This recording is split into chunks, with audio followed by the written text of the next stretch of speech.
Welcome to the Salmon Runs YouTube. Enjoy the video. You start by powering off the MacBook and unplugging everything. Safety first. Put on an ESD strap to avoid static damage and clear a well-lit, non-conductive workspace.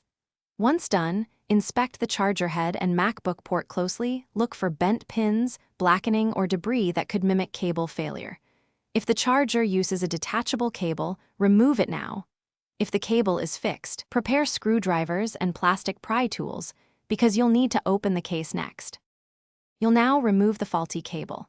For detachable chargers, press the release mechanism and pull straight out. Do not yank.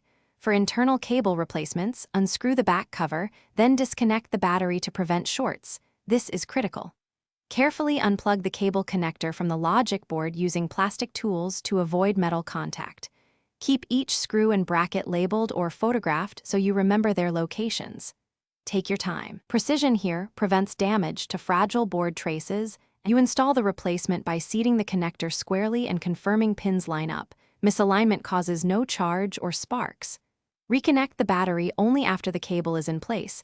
Then reattach the back cover and route the cable so the strain relief sits naturally. Tighten screws snugly. Now plug in and test charging. If it fails, reset the SMC, try a different outlet, and test with another compatible charger. If still unsuccessful, inspect the connector for bent pins or burn marks. These often reveal. Thanks for watching. Consider subscribing if we helped you.